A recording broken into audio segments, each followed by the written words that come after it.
It'll be 1 to go this time by.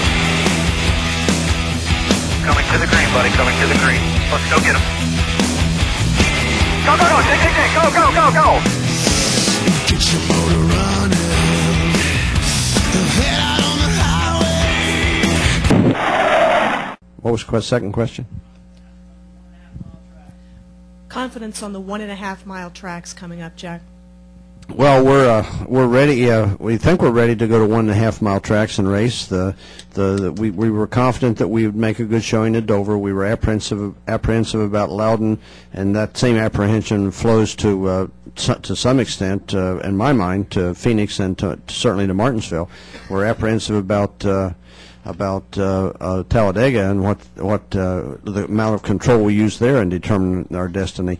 But the 1.5 mile racetracks will probably go stub our toe there. But we think that we've got the code on 1.5 mile racetracks, and we'll be able to maintain whatever our performance level is at the other places. We'll at least be able to maintain and win some more races. Jack, David Bullshaw was over. Greg, all that stuff Jack just talked about, the complicated things and all the tension on the chase and all the stuff it takes to be a Cup driver these days. When you get down to the end of the race like that and you're racing two guys you know and enjoy being around, does that sort of get it back to why you got in this to start with? I mean, that must have been just, I mean, I know it's a lot of pressure and all that stuff, but that just must be what it's all about. That's got to be a blast for you. Yeah, I mean, I can't tell you how proud I am or excited that I was to be racing Matt Kenseth and Carl Edwards for the win. And man, we were going at it. It was and that's Friday, Saturday night short track racing where you came from. It's a lot of fun. Get in there and beat and bang a little bit, and that's just what we love to do. But there's so much on the line right now. It takes a lot of mindset, it takes a lot of concentration behind the wheel, it takes a lot of execution to not make mistakes at this level.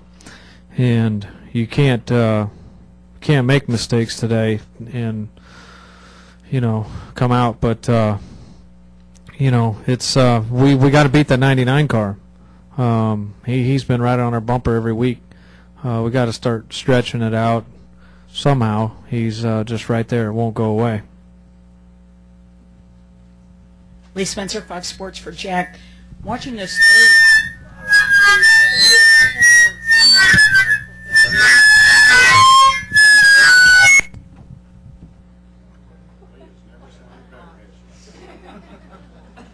Yes, Lee. Tracy, Lee, you may be underneath a microphone. Just try moving your position. Yes. As close as those three cars were, Jack, is it kind of a testament to where you guys have advanced with the COT, that if you have three equal cars with three, relatively equal talented drivers, that we can see the kind of racing that the fans deserve?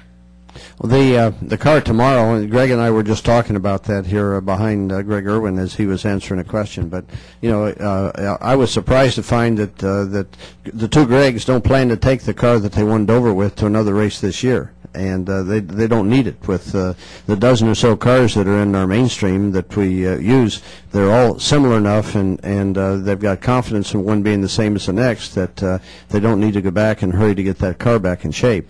And that really bodes well for the closeness of competition. Once you get to the point that as an organization you understand how to make the bump stops work, you understand how to make the shock absorbers work, with the benefit of the computers, we're able to replicate the car and get any number of cars that work the same.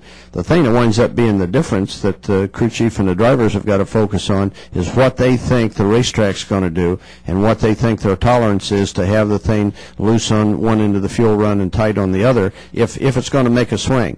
And so realizing that the guys have got all ultimate responsibility and the prerogatives to do what they want. They come back and make the changes to say, all right, we believe this shock is best. We think this is the best package for the cooling in the car. These are the best brakes. And now what are we going to do for the last bit of wedge and for the cross weight and the nose weight and the other things that would determine how that would work through a tire run. And that's the thing that guys really race with. And in a way, when we used to have the car of yesterday, which the previous car we had, the crew chiefs would make a decision to cut the nose off to make a big aerodynamic change in the car, and you really didn't have maybe the number of cars that you had the confidence in that you could go from one to the next. You would have to go literally turn around a car for the next week if the racetracks were similar and you felt that you didn't have another one that was similar, and which was generally the case. But the car tomorrow is working well. It bodes well for having close competition, and we're now able, I think, again to see what the drivers and the crew chiefs can do with one another when they don't handicap themselves by going the wrong direction. Spencer Graves, WDEL.com. Greg, can you talk about the past 2 weeks in having such success in a season where you haven't necessarily been where you have been in the past? Can you talk about what you're doing mentally to kind of keep yourself prepared for these races and going into Kansas where you won last year? I just think about it a lot. I think about I think about how the race. I replay the race in my mind. I think about how I want my race car to drive. Greg and I talk about what we got coming up. I think about the races I've won in the past, the races I've lost, the championships that I have lost in the past, and what I need to do to be better as a driver in order to beat, the 18, the 99, and the 48, and all the 24, 17, everybody in the chase. I got to figure out a way to beat those guys, and that's really what I've been thinking about. And I feel like I can physically, mentally drive the car as good as those guys can. I just need to get it that good, and it's up to me. It's up to me to do that. And I've kind of refocused myself on making sure that I've got it right and not making mistakes on the racetrack or pit road or anything. Marty Dutton, Gaston Gazette. Greg, Jack was talking about the technical aspects of the difference, but it just struck me that this was a very, very different race from the first race at this track, after which, when you finished third afterward, you said when everybody has the same car, you can't pass. Kyle Busch, who won it, pretty much said that the only reason he won, he said he didn't have the best car, but because he was ahead. Now, from sitting in the driver's compartment, what has changed in the way you feel it? Why was the racing so much better here today? Well, we were I think the racing was so much better because the guys figured out how to use the racetrack better. We're able to use the top and the bottom, and we got our cars loose enough where if you drive up behind the guy, it gets that guy loose, and he ultimately has to move up the racetrack. So, that makes better racing. Then, you get cars that are faster than others. It's easier to pass. My car when it fired off, when the green dropped, I wasn't that good. Matt was hauling butt, and so I couldn't run with him. But then 25 laps later, my car, come around, and then I could race with him, and then that's what I did.